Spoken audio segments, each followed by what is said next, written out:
For thousands of years, people have been fascinated by the idea that we are not alone in the universe. Almost every ancient civilization has records and depictions of interdimensional beings or accounts of life forms from the heavens and beyond. In modern times, with the advent of multimedia devices and the onset of the internet, there are more and more accounts of people coming into contact with strange beings from other worlds or dimensions. And although most of these accounts can be explained rationally or are proven spurious, every now and then an encounter comes to light which is harder to explain. One argument for the existence of aliens is the volume of people who claim to have encountered them. Alien abduction stories persist in our culture, with some accounts corroborating each other and some being so strange it's hard not to believe them. These are the most convincing alien abduction stories that are well known, as well over 100 personal alien abduction stories that the media has not covered. In this video, we'll cover 6 stories that will make you think twice about the existence of extraterrestrial beings. With that being said, sit back, hit the lights, pour up a glass of wine, and enjoy. Betsy and Barney Hill. In 1961, a married couple were driving home from a vacation at Niagara Falls when they saw what they thought was a falling star, but it moved around in the sky and began to grow bigger. They decided to drive slowly along the road and follow the light as it grew closer to them in the sky, eventually stopping in the middle of the highway as the object hovered only 80 to 100 feet from them. At this point, Barney Hill commits a horror movie no-no and gets out of the car to take a closer look. After seeing a craft with 8 to 11 humanoid creatures in black uniforms on it, he screamed, "They're going to capture us," and ran back to the car, and the couple drove home. A trip that should have taken 3 hours mysteriously took 7. The Hills could not account for the missing time. Additionally, a lot of other strange things happened, leading them to conclude that they had been abducted. Arriving home at about dawn, the Hills assert they had some odd sensations and impulses that they could not readily explain. Betty insists their luggage be kept near the back door rather than in the main part of the house. Their watches would never run again. Barney noted that the leather strap for the binoculars was torn, though he could not recall it tearing. The toes of his best dressed shoes were inexplicably scraped. Barney said he was compelled to examine his genitals in the bathroom, though he found nothing unusual. They took long showers to remove possible contamination, and each drew a picture of what they had observed. Their drawings were strikingly similar. Perplexed, the Hills say they tried to reconstruct the chronology of events as they witnessed the UFO and drove home. But immediately after they heard the buzzing sounds, their memories became incomplete and fragmented. They vaguely recalled the luminous moon shape sitting on the road. Barney recalls saying, "Oh no, not again." Betty thought Barney had taken a sharp left route turn off Route 3. After sleeping for a few hours, Betty awoke and placed the shoes and clothing she had worn during the drive into her closet, observing that the dress was torn at the hem, zipper and lining. Later, when she retrieved the items from her closet, she noted a pinkish powder on her dress. She hung the dress on her clothesline and the pink powder blew away, but the dress was irreparably damaged. She threw it away, but then changed her mind, retrieving the dress and hanging it in her closet. Over the years, 5 laboratories have conducted chemical and forensic analysis on the dress. There were shiny, concentric circles on their car's trunk that had not been there the previous day. Betty and Barney experimented with a compass, noting that when they moved it close to the spots, the needle would whirl rapidly, but when they moved it a few inches away from the shiny spots, it would drop down. As time passed by, Betty and Barney remembered more and more details of their abduction.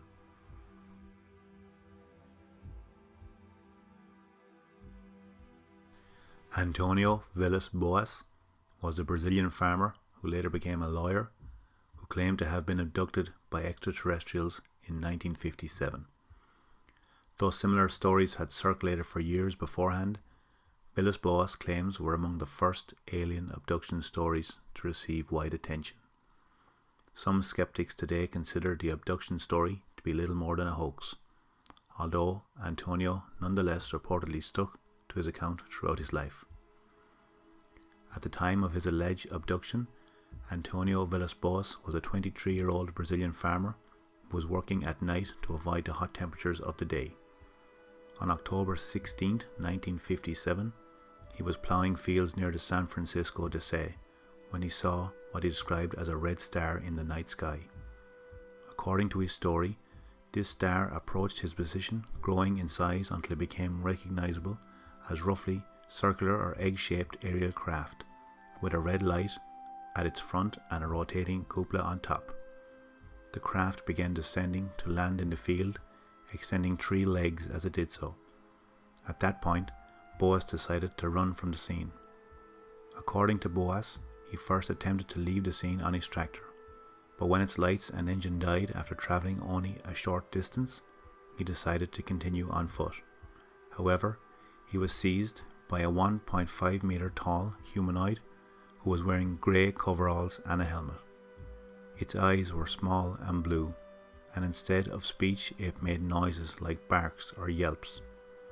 3 similar beings then joined the first in subduing Boas, and they dragged him inside their craft. Once inside the craft, Boas said he was stripped of his clothes and covered from head to toe with a strange gel. He was then led into a large semicircular room through a doorway that had strange red symbols written over it. Boas claimed that he was able to memorize these symbols and later reproduce them for investigators. In this room, the being took samples of Boas' blood from his chin. After this, he was then taken to a third room and left alone for around an hour. During this time, some kind of gas was pumped into the room, which made Boas become violently ill. Shortly after this, Boas claims that he was joined in the room by another humanoid. This one, however, was female, very attractive and naked. She was the same height as the other beings he had encountered, with a small pointed chin and a large blue cat-like eyes. The hair on her head was long and white, somewhat like platinum blonde, but her underarm and pubic hair were bright red. Boas said he was strongly attracted to the woman, and the two had sexual intercourse. During the act, Boas noted that the female did not kiss him, but instead nipped him on the chin. When it was all over, the female smiled at Boas, rubbing her belly and gestured upwards. Boas took this to mean that she was going to raise their child in space. The female seemed relieved that the task was over, and Boas himself said that he felt angered by the situation, because he felt as though he had been little more than a good stallion for the humanoids. Boas said that he was then given back his clothing and taken on the tour of the ship by the humanoids. During this tour, he said he attempted to take a clock-like device as proof of his encounter, but was caught by the humanoids and prevented from doing so. He was then escorted off the ship and watched as it took off, glowing brightly. When Boas returned home, he discovered that 4 hours had passed. Antônio Vilas Boas later became a lawyer, married and had 4 children. He stuck to the story of his alleged abduction for his entire life. Though some sources say he died in 1992, he died on the 17th of January 1991. What do you think of Antônio Vilas Boas' story?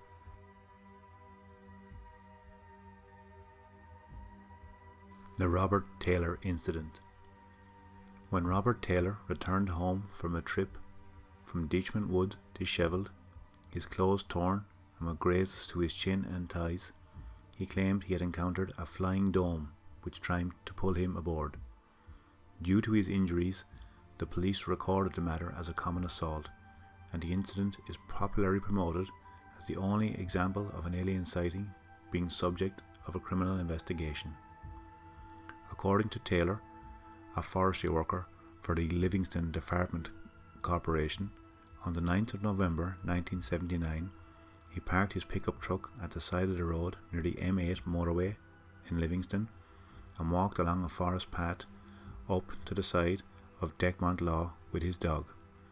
Taylor reported seeing what he described as a flying dome or a large circular sphere approximately 6.4 meters in diameter, hovering above the forest floor in a clearing about 450 meters away from his truck. Taylor described the object as a dark metallic material with a rough texture like sandpaper, featuring an outer rim set with small propellers.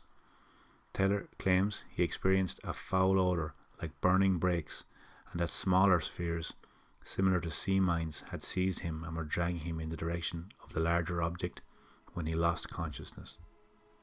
According to Taylor, he later awoke and the objects were gone, but he could not start his truck, so he walked back home in Livingston. Taylor's wife reported that when he arrived home on foot, he appeared disheveled and muddy with torn clothing and ripped trousers. His wife called the police and a doctor, who treated him for grazes to his chin and thighs. Police accompanied Taylor to the site where he claimed he received his injuries. They found ladder-shaped marks in the ground where Taylor said he saw the large spherical object, and other marks that Taylor said were made by the smaller mine-like object. Police recorded the matter as a criminal assault. What do you think of Robert Taylor's accounts? Leave your comments down below.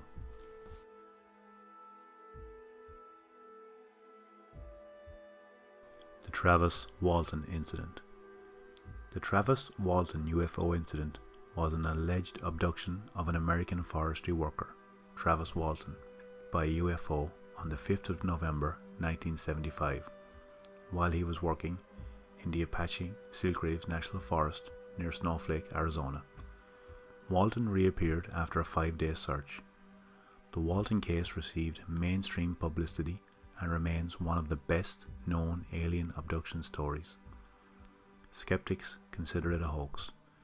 Walton wrote a book about his purported abduction in 1978 called The Walton Experience, which was adapted into the 1993 film Fire in the Sky. According to Walton, on the 5th of November 1975, he was working with a timber stand improvement crew in the Apache Silkreeves National Forest near Snowflake, Arizona. While riding in a truck with 6 of his co-workers, they encountered a saucer-shaped object hovering over the ground approximately 110 feet away, making a high-pitched buzz. Walton claimed that after he left the truck and approached the object, a beam of light suddenly appeared from the craft and knocked him unconscious. The other 6 men were frightened and supposedly drove away. Walton claimed that he awoke in a hospital-like room, being observed by 3 short, bald creatures. He claimed that he fought with them until a human wearing a helmet led Walton to another room, where he blacked out as 3 other humans put a clear plastic mask over his face. Walton has claimed he remembers nothing else until he found himself walking along a highway with a flying saucer departing above him. In the days following Walton's claim, the National Enquirer awarded Walton and his co-workers a $5,000 prize for Best UFO Case in the year, after they had allegedly passed polygraph tests administered by the Enquirer and the Area Phenomena Research Organization. Walton, his older brother, and his mother were described by the Navajo County, Arizona Sheriff as longtime students of UFOs. Some people believe Walton was abducted by aliens. What do you think?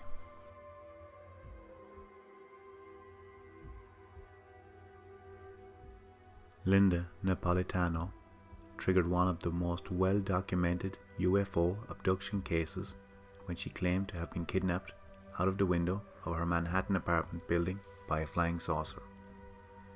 Linda describes her time with the aliens. I'm standing up on nothing, and they take me out all the way up, way above the building. Oh, I hope I don't fall. The UFO opens up almost like a clam, and then I'm inside. I see benches similar to regular benches, and they're bringing me down a hallway. Doors open like sliding doors. Inside are all these lights and buttons and a big long table. I don't want to get up on that table. They get me on the table anyway. They start saying things to me and I'm yelling. I can still yell. One of them says something. but I can't make it out. I think they're trying to tell me to be quiet because he put his hand over my mouth. Her abduction story has been corroborated by 2 United Nations bodyguards who claim to have seen exactly the scene that Linda describes. There was an oval-shaped object hovering over the top of the apartment building 2 or 3 blocks up from where we sat. We didn't know where it came from. It happened too fast. Its lights turned from a bright reddish orange to a whitish blue coming out of the bottom. Green lights rotated around the edge of the saucer. A little girl or woman wearing a white gown sailed out of the window in a fetal position and then stood in mid-air in this beam of light. I could see 3 of the ugliest creatures I ever saw. I don't know what they were. They weren't human. Their heads were out of proportion, very large. Heads with no hair. These guys were escorting her into the craft. My partner screams, "We have to go get them." We tried to get out of the car but couldn't. After the woman was escorted in, the oval turned reddish orange and whisked off. What do you think of Linda's story?